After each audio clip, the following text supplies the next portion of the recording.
Teachers nationwide have walked out of the classroom demanding better working conditions, pay, and adequate resources to better serve their students. Other cities and states are preparing to follow suit. Last week, on a teacher workday, thousands of Virginia teachers rallied in Richmond. And in Denver, for the first time in a quarter century, teachers are set to strike. But one former educator argues that some of the failures of the public education system falls on the school's principals and superintendents. In his book, Ineptitude, Conformity, and Obfuscation, The Fraud of Teacher Evaluation in Public Schools, Dr. Richard Giordano argues that the school administrators don't actually know if teachers are providing students with a quality education. Joining us via Skype to expand on this is Dr. Giordano. He spent more than 25 years in public education, both as an educator and a principal. He's also developed an educational program designed to help college athletes maintain good grades. Thank you for being here, Doctor. Nice to be with you. So, Doctor, teachers are set to strike in Denver. You've argued in your book that many of the evaluation that we have with these teachers that they do not lead to a better public education system. Do you think that this is a justified action on their behalf? And what does it say about our broader national politics? Well, I'm not sure about whether it's justified. It is all the strikes across the country essentially the same in terms of the kinds of issues they're dealing with. More pay is always at the top of the list, benefits, working conditions, those things.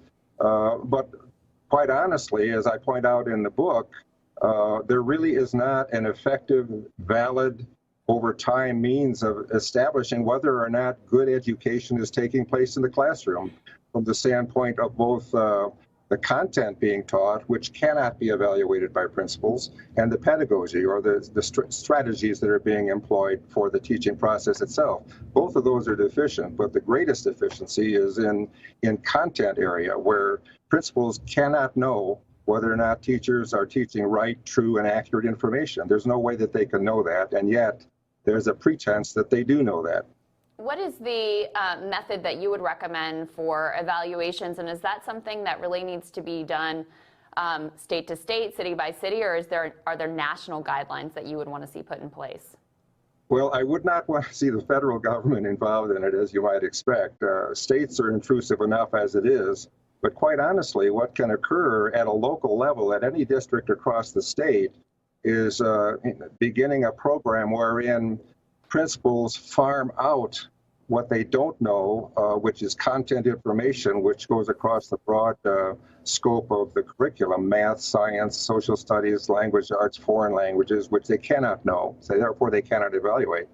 That should be farmed out to people who do know. There are agents in the community, there are business people, there are university personnel, there are all kinds of expertise out there that could be tapped into through some electronic media, which would be very inexpensive, which would provide principals with the content knowledge that they could then adjudicate along with the pedagogy to determine the quality of the education going on in a particular classroom. It would not be a difficult thing to do, but it has not been done. And quite frankly, there's a great deal of, as I say, obfuscation and conformity to stay with what is, which does not work.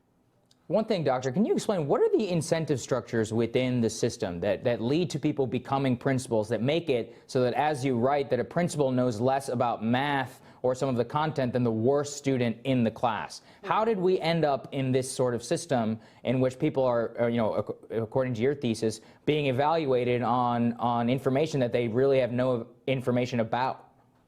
The whole process basically started back in the mid-1850s when principals first came into being, and principals essentially were merely clerical type people who handled some of the administrative tasks. You'll hear principals referred to as administrators or principals, school leaders, which I think also is, in my view, a misnomer. But they are administrators to this day. They were never thought in the 1800s to be leaders, particularly in the area of instruction.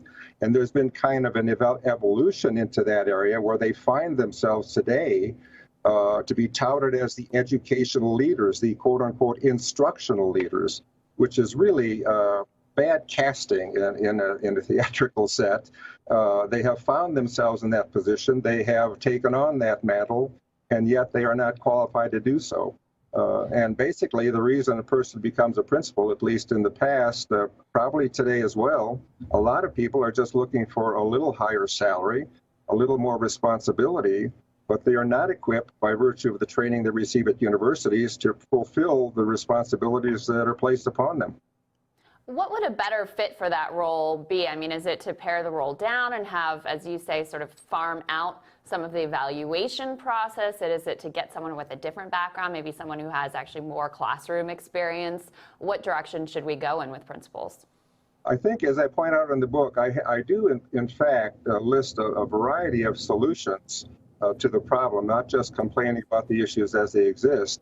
And my opinion is that the principal should still be the CEO of the school. But as far as the instructional leadership goes, as I say, there is not one person that is going to be able to evaluate content. Just think for a minute, in French, in Spanish, in Latin, in biology, in quantum physics, in a whole variety of subjects. Those areas need to be evaluated, input provided by people who have expertise in those areas. And that can be done quite easily with our electronic circumstance today. It can be done instantaneously almost. And so I think it has to be, the whole structure of the principalship should be rearranged, because as it is right now, it's, as I say in the book, it's a bridge too far, it's a job too big, it cannot be done by one person, especially in the area of instructional leadership, which is ostensibly the biggest job the principal has. All right, Dr. Giordano, thank you so much. Great to have you Thanks this for morning. being here, Doctor. Thank you. It's my pleasure.